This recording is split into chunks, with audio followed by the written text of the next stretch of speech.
मैं उस देश की नागरिक हूँ जिसके होठों में गंगा और हाथ में तिरंगा है। वो देश जो कभी सत्यम शिवम सुंदरम, कभी वंदे मातरम और कभी पंजाब सिंधु गुजरात मराठा द्रविड़ उत्कल गंगा है। मैं उस देश की नागरिक हूँ जो हर ठुकराए हुए के लिए शरण स्थली बन जाता है और 7 समंदर पार परदेशियों को भी ब्रदर एंड सिस्टर कह के बुलाता है। यही प्रेम की पूज्य भूमि भारतवर्ष कहलाता है, भारतवर्ष कहलाता है।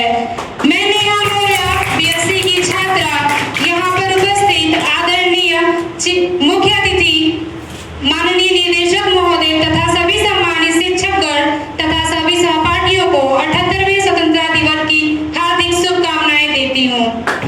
मैं आज इस शुभ अवसर पर आप सभी के सामने अपने कुछ विचार व्यक्त करना चाहती हूँ, पर उससे पहले मैं धन्यवाद करती हूँ इस मंच का और अपने सभी शिक्षकों का, जिनकी वजह से मुझे एक बार पुनः इस मंच का संबोधन करने का अवसर प्राप्त हुआ है।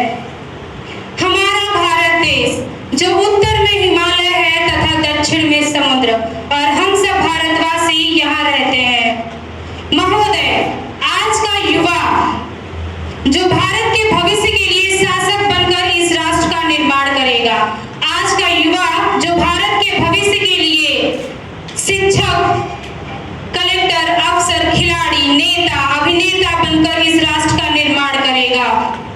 जरूरी नहीं कि आज का